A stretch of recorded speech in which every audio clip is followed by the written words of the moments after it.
and gentlemen, let's go. Lifestyle, wellness, and a damn good time. Ladies and gentlemen, let's go. Hit it.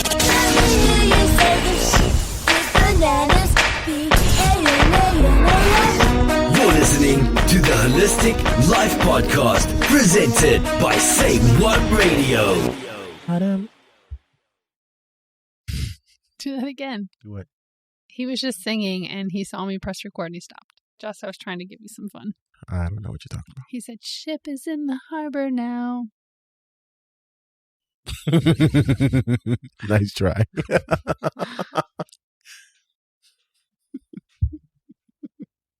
See if you can spot him. Another immigrant coming up from the bottom. What up? Whoa, Why yeah. are you What up? What's you, man? Hi, welcome to the show. He does this to me. I bring the energy and excitement and he gets mad. I wasn't mad. What are you? It was just like yelling in my ear. Well, then turn your ears down. Right.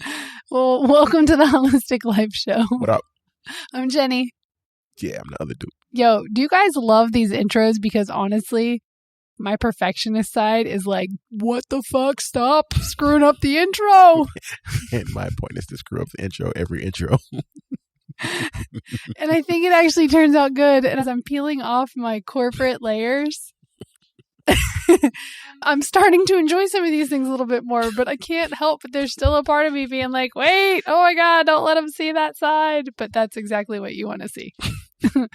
And I'm just being open, man. Like, this shit is like, look, let's put it this way. I am a recovering perfectionist. I still have tendencies that creep in. I'm speaking it into existence. I am a recovering perfectionist. And these things sometimes make me go, God, start over. What are you doing? And then I realize that it's good that we do this. Welcome to another show of the Holistic Life with Jay and Jenny. Yeah, we already said that. The other guy. Yep, we said that. Yep. Okay, so Just reminding them good. after our brief intermission. Just in case Yep. you forgot what you were listening to. Exactly. Reeling back in. Yep. It's like I'm like imagining like a fishing rod out in the water. And she's sober. Boop, boop. I totally am. I've been drinking 2 years. Aye. All right. So I'm just hyper, or this is me. Hey, look, side note, intermission. So in college, I played softball, and you may have heard this story before if you like are my bud, my friend, but my friend. a lot of you are not, like, haven't known me for like 15 years or 20 years or whatever. So in college, I was on a full ride for softball and academics, and it was a big deal. It's a big deal when you're a college athlete, you know, to not drink or do drugs or all that stuff, right? But of course, in college, everybody drinks. Do most college athletes do drugs? Probably. Well, just the point is, in college, all these things are happening. There's drinks and drugs. But as an athlete, you can lose your scholarship if you participate. Casually put that out there. All right. So anyway, so of course, you know, it's like everybody knows in college that those things are going to happen, but you don't want to get caught if you're an athlete because you'll lose your scholarship. So one day I had this goofy energy that I have today, and I wore my red sweatsuit from high school out to, we had a small school, so it was like, they had these big dances that happened in the cafeteria. And I was like going around shaking my booty all over the place, like acting a fool. And I guess it got back around to the coach that Jenny O was drinking and she was wasted. So the coach called me into his office the next day or the day after and was like, yo, Jenny O, come here. He was like, you know, this is really serious. You might lose your scholarship, but I heard that you were drinking and really drunk last night. And I just started cracking up because I was like, yo, coach, no. Yeah, I have drank. But last night I was not drinking at all. So this is running has run in my blood to be goofy, even if I'm not drinking. Why is Jay sleeping right now? Oh my God, wake up. Come back. Why are you sleeping? What are we talking about? Do you feel like your diet is broken? Have you ever felt like your diet was broken, Jim? So I'm thinking, here's what went through my mind. Of course I haven't. I'm perfect. And probably just went through your mind. I was like, no, of course I haven't. And then I was like, wait, have I? Should I answer that? Wait, hold on. Have I felt?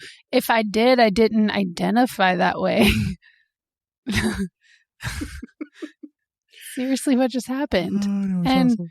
Please still love me for it, because I'm not trying to be any of the above of a jerk, but like, I don't know. It's just what happened, because I was like, I don't know. Do I feel like my diet's broken? What about you? You answer while I still think about this. No, because it's easy to think that with like how we're conditioned, the results we want to get. So it's easy to think of, well, my diet's broken because I'm eating too much meat, or I've tried to do X, Y, and Z and the scale isn't moving, or like insert whatever. So I'm going to say no, because I understand what goes on and what's behind nutrition and switching it, and even only on a small level. I've met people to blow my minds. Like, I didn't even know about the seasonal eating thing. I mean, duh, it makes sense because certain food is in season at certain times of the year. So it makes sense to switch your diet to those seasonal foods to help. It's kind of like anything else. If you eat a certain way all the time, you're not going to get results, because variety is the spice of life. So you got to switch it up. You're going to hit a plateau. It's bound to happen. I don't resonate with the diet being broken. Like, that doesn't make sense to me. But when I think about society and the standard American diet, I think of that being broken. And I think of that just being broken, but my diet broken? No, I think about my diet being fucked up, or my diet's like the wrong one, or I have a bad diet, like those types of terms. I think of broken diet being society's broken diet. I like that. And if people are honest with themselves, they will say, yes, they don't agree. Well, I'm not going to tell you what the fuck to say, but as I tell you what to say and think. No, we just share ways that'll help you. No, I'm just saying, like with what you just said, with most people will say, oh, my diet is broken, instead of saying, no, it's fucked up, this is screwed up. Being honest with themselves about how they probably don't eat enough of what they need to eat to get the nutrition that they need. And I think that's what it is with, quote unquote, having a broken or unbroken diet per Fixed. se. Yeah. It's like, okay, I'm not even like fixed. I'm not getting the results I want, so my diet is broken. And let's also throw in that 80-20 rule, where your nutrition is 80-20, is 80% of your results. So then there's that. So I'm not getting the results I want, so my diet has to be broken. See, but here's the thing though. I feel like there's some times when I'm like, man, I know and I understand intellectually that food and nutrition is what helps me have better energy, helps make me go, helps my body with have like a stronger immunity. It helps me have more strength. And there's sometimes where I wish I could just look at food for what it is, and food is fuel. However, I am human and I am a foodie. And so all of the taste and the aromas of all of the foods out there, sometimes, a lot of the time, it can be hard to see food as fuel, right? And just for that main basic thing, like you were saying, like, okay, to eat these things in order to get the results, if nutrition's 80% of the battle, like some of us wish we could just flip a switch and be like, okay, food is fuel, I'm in, and look at it with no emotional attachment. It's difficult. And I know one person who can, I would say, truly do that. Like, he eats fuel as food. He has no emotional attachment. I don't see how, but it's interesting. It's interesting to be able to do that too. Is that even the right goal to have? If it's not the goal for you, because I don't want to say it's the right or wrong goal. Right. I feel there's ways to accomplish what you want to accomplish if you choose to look at it that way, or if you choose to, you go for the taste or whatever. I think one of the major issues here, especially in the US, is portion sizes and portion control. We don't know how to hit the stop button. And a lot of that might be ingrained in how we've grown up, certain environments, certain families, certain friends, depending on, you know what I'm saying? Like Latin families. Latin families like to cook. Cooking is, you have fun. There's songs, there's dancing. The family comes together to do that. You have fun cooking the food, a lot of the food, and then you eat the food, and the food brings joy. If you're quote unquote too thin, the tias and tios will be like, oh, no, sit down. No, you got to eat some more. So a lot of that is ingrained. So it's a lot of like unlearning a lot of the things we've grown up with, like portion sizes, portion control, seasonings, over seasoning per se. Because I still feel you can enjoy the taste, the smells of certain foods without overindulging. I think that's the issue. That's the problem. But what I'm caught on a little bit with what you said is over seasoning, because we use a lot of seasoning to put flavor into our food. So where is over seasoning intersect with overindulging? It depends on the seasoning, in my opinion, because there's certain ways you can cook without having over salting your food. Okay, you're talking about salt. Because I'm thinking, right, some of the ways that you can eat healthy or healthier for your lifestyle is by using different seasonings, because you could take a bland chicken or soup or whatever and season it to give it flavor, but you're talking salt. Well, to my point with that too, I'm pretty sure there's other seasonings that you overdo or you could possibly overdo, but certain seasonings you don't need a lot, or the right combinations of the seasoning will give you the taste and the flavor and that feeling that you're wanting. Okay. My head's still trying to wrap around that, and maybe it's very clear, but I feel like with anything though, like everything in moderation, even with different spices, like too much of a particular spice might have an effect on you. I mean, I get that. And to be honest, everything in moderation, I don't know, I hate that saying. Like that saying makes me want to roll my eyes because I'm like, whatever. I feel like it's been overused and everybody says it. Okay, I can lose weight. I know it's all about moderation. Okay. Yes, it's overused, but just because it's overused doesn't mean it isn't true. So maybe it's finding a new spin on that because yes, everything in moderation. Like, yes, it's cliche, but it's still true. And maybe it's rolling. It's the application of that saying. Yes. That's really what it is. And that's what we help people do with the application of that. I was getting ready to say, that's probably why you roll your eyes when people say that, because it's like, okay, you know better. Why aren't you doing better? But you're going to use this kind of as a crutch, like everything in moderation. Right. So it's like you're just kind of using that. You're saying it, but you're not using it in the way it was meant to be used. Kind of like when people go to the no pain, no gain. I mean, I get it, but that is the stupidest shit I've heard. You're right, because I feel like because we live this healthy lifestyle, right? And I laugh because there's a lot of things we do, and this is something that's really big for us, is Jay, when he used to train clients in a gym, he'd be sitting there eating a cookie while they were training. Or drinking cocoa. Right? With a shit ton of marshmallows in it. So the thing is like, oh, Jay and Jenny are these health nuts or health gurus. Oh, I got to show up and press them or tell them how good I am, or I'm nervous because I'm not doing something the right way, or, oh, I had a cookie, right? And I say that because I feel like a lot of times when we have our next level calls with people who are looking to work with us, they bring up and say like, oh, I know it's all about moderation. I can't figure that out. Or like you said, it's like a crutch. Right. Or, oh, I know it's just my willpower.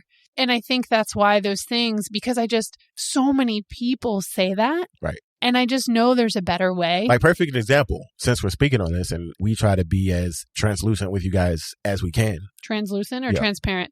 Are we see-through? No, we're not. Translucency is see-through. Well, it's not fully see-through, though. Well, right, but transparent. Anyways, go ahead. I said what I said. I said, okay. Hashtag, I said what I said. As I look up the difference. Go ahead. Correct me if I'm wrong, please. But like this weekend, since we were talking about this, when we went for ice cream, this weekend. Translucencies for light, transparencies for materials and solid objects. Translucent. Okay, go ahead. Say what I said. So one of the places we go to is Culver's. Definitely not the greatest place, but it's like, it's funny. We have a budget for Snacks. candy and snacks. As long as we're in this budget for the month, we're good. If we choose to spend the budget in the 2 weeks into the month, we're screwed, right? So that's the point of the budget. So last time we went to Culver's, Jen had a free sundae for her birthday. I think the person in the drive-thru hooked her up. She was only supposed to get one scoop, and she got two. And I got the concrete mixer, which is basically a blizzard. Is it ice cream? What do they do? Yeah, it's ice cream. Or it's custard. Custard. That's what I'm saying. Yeah, it's like she said, it's like a blizzard. So basically you have these choices that they mix it all together. And it's extremely rich. Bada boom, bada bing, right? So usually we get the regular. So this particular trip, she was like, yo, what do you want? I was like, yo, let me get the mini one, right? She was like, all right. So I got the mini one. I'm eating it. And I'm like, yo, wow. This is great. This is awesome because it's just enough, right? And I was like, wow, I wonder what the smaller one is. And she was like, what are you talking about? And I was like, the smaller one. There's a smaller one, right? She was like, no, that is the smaller one. I was like, what do you mean? She was like, there's mini, small, regular. And the regular is like the large. I'm like, wait, what? So she's like, yeah, the regular is like the large. I was like, marketing. Because we've been eating this large thing of ice cream when we could have been getting the mini. And this is where the whole circling back to the whole thing in moderation. Like, do we really need to go to Culver's? Not that we go often, but do we really need to go to Culver's and get the large, quote unquote, regular concrete mixer like every time we go when the mini suits us just fine? Mentally, we know that, but in application, we think more ice cream. We're having fun, whatever, attaching. So, yeah, everything in moderation. We struggle too. No judgment. Let's continue. Bam. Yeah. Mic drop. I really want a mic drop, but yeah. So, but yes, I understand what you say when people say that because like they're trying to, which goes to show me they know what they need to do to lose weight. So losing weight or getting in shape is not the actual issue because intellectually, they know what needs to be done to get there. There's something else that's tripping them up that is causing them not to get there. It's the mental blocks. It's the emotional attachments. You know, it's like the triggers and what you do when the trigger comes up. And like you said, oh, I'm hungry. Oh, let me go get that Chick-fil-A or whatever, right? And it's like, okay, that's a trigger. And that is a response. It's a matter of replacing the response, but also being mindful with yourself during the process. And a lot of times we get frustrated and it's tough for us to stick to these things because we need the accountability or we need the outside voice or person, right? That's the hardest thing. Well, yeah. I'm not going to say the hardest. One of the most challenging things is trying to do this by yourself because you could be on it one day, then your spouse isn't. Or you plan to go to the gym, your friend hits you up for brunch saying, yo, let's go for drinks. And you're like, no, I'm not drinking. What? Yo, you gonna do me like that? Yo, how you gonna go out with me and we not gonna drink? No, you can drink. I'm not drinking. But you know, I can't enjoy myself unless you drinking with me. So it's little stuff like that. So having a community, being surrounded by people who are going to support you, because it's fucking hard doing it by yourself when other people aren't on the same path. Right. And that's why a lot of times when you talk about your diet being broken and then you look for a solution that is like, oh, this one is going to work. If you talk about all the different diets and fads out there between like the keto and paleo and Whole30. I don't even know all the names of them because there's so many. There's so many. And you talk to a friend, like keto is real big right now. So, oh my God, I lost a ton of weight on keto. Right. So then you jump over to keto. And nothing happens. Or you hate it. Like coffee or butter and coffee. I never got that. Not knocking it. Hey, just because Susie, it worked for her and she lost weight, like that's her body, her life, her situation. So you can't take all the time here's the thing. It's about experimenting. You can experiment with keto and see how it works for you, but it cannot be the be all end all. Oh my God, this is the answer. because it worked for my friend or because it's the big trend, because so many people are doing keto right now. Think of all the books and magazines and articles and It's $1 trillion industry right now. Not keto, but fitness. But yeah, little educational spot. Your body, foods, everything we consume has enzymes, and our body has little receptors for particular enzymes. And when these receptors connect to the enzymes in these foods, they have certain reactions in the body. So you know how some people are like, ooh, coffee. Yeah. I'm hyped up. Let's go. Coffee. Yes, I'm good for the day. I had 1 cup of coffee and I'm good to 5 p.m. Right. And then you have someone else who basically is drinking like 3 pots of coffee like all day. And they're like, That's because the particular receptors for that enzyme in the coffee bean, you might have the receptor that hypes you up, and the other person doesn't have that particular receptor. It's the same thing with food. That's why one size does not fit all. Like, the body's so amazing. And as you're going through this process, I mean, we really just want that golden ticket. We want that golden key. We want that thing. I mean, even think about business. It's the same thing. Like, what is the one thing I can do to create $1 million? It's like this question that a lot of people ask gurus and people who are successful. Like, there's one thing I could do. What could it be?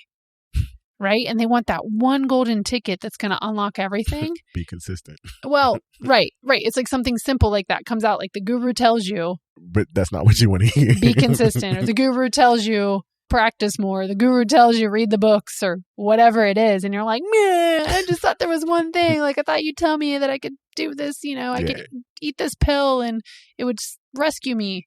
Unfortunately, there is no pill or like thing or golden ticket or whatever that you can take that's going to deliver that body like a genie, that magic bottle. All right, genie, I wish to have the perfect body. What is a perfect body, though? That's another conversation. I'm writing that one down. But yeah, this microwave society that we live in, there's no quick fixes. There's no just doing this thing, because we should progress and evolve. I feel one of the things we as a society and sometimes people do is we want to keep on doing what we were doing, and we expect that to get us to the next level, which isn't going to happen. There's always going to be another level and of growth, of learning, of everything. Of everything. Yeah. There's always a next level. And to get to that next level, you're not going to be able to do the same things that you did. It's like insanity, doing the same thing over and over and over and expecting the same results. Right? I'm going to say it again, because if you didn't get it, there's a chance to get it again, right? All of the tools in the world, all of the processes, all of the systems, all of the diets, all of the everything won't help you if you cannot get past the mental blocks. That's the main thing. Mindset. The mindset, right? And those blocks and those obstacles and those hurdles. And so it's not as hard as you think to get through those. There is an easier way. And bottom line, that's why we've been spending, like Jay's been working on these concepts for probably over 10 years, maybe even longer. Yeah. You can't see him. Like, he was confirming, but he needs to verbally, we are on a podcast. I confirm. But he's been working on these things. I have my background in history. I went through the personal trainer certification. I had taught some group classes. I went through some nutrition certifications. I have been interested in these things, and we've been putting together like our own frustrations, our clients' frustrations, and we've been putting all of this together and testing it. And that's why we literally put together the Thrive Guide, because it's a great, easy, simple way to step in and start changing some of those habits and start changing your mindset and start really digging in and identifying triggers so that you can create the sustainable results you can create. And as tempting as it was along the way to put together a product or program that would be like, hey, lose 10 pounds in 10 seconds. And I guarantee we would have sold the shit out of it. We would have sold that. Oh, follow this 10-day program for 10 pounds lost. We would have sold a shit ton. You're going to lose the weight. Like Jay always says, you're going to lose the weight. It's going to be a byproduct of what you're doing. We're wanting to help you to shift your mindset, to be able to show up as the next level of yourself, to be able to stop the roller coaster results, to be able to enjoy on your terms a transformation in your life that is fun, that's exciting, that you're thrilled to be a part of, not something that's going to like put you in handcuffs that you hate every step of the way, not something that you feel like you have to deprive yourself, not something that is restrictive or any of the above. I wonder, is that one of the reasons why people think being healthy is such a struggle? Because I don't know, it's interesting. It's like, oh, being healthy is hard because I can't eat this or I can't do that and I have to work out an hour, or, you know, I have to stop eating red meat. I gotta eat this crap that I don't want to eat. I get it. I understand. But being healthy is fun. Super fun. And as you heard, we still eat ice cream and pizza. And enjoy every moment of it. And chocolate and bread and snacks. Yeah. Oh, I guess that's the wrap up. Thank you guys for tuning in. And if you're vibing with us, because I know there's a lot of health and wellness influencers. And if you're looking for, well, basically, if what we're saying you resonate with, definitely join our newsletter, our Ohana newsletter, where you have more of this stuff, more of tidbits, more of our philosophies on wellness, health, fitness, lifestyle, fun, adventure, all that good stuff. We even teach you Hawaiian. You'll learn a new Hawaii word every week. You might not go there, but you can feel the aloha spirit in these newsletters and different traveling. What is the travel thing? I get the newsletter every week and I don't even know this. No, he's a part of it too, but it's basically travel that we're dreaming of. And we share different moments of our travels and experiences to inspire you to dream bigger. And especially right now, because a lot of us are staying home more, we're not traveling. I mean, we had 3 big major trips canceled for 2020. And so it is dreaming of travel because it's like that inspiration. We can't wait to go connect again, but we also want to inspire you and maybe give you some new ideas of places to add to your life adventurous list. So yeah, you definitely need to get on that Ohana newsletter.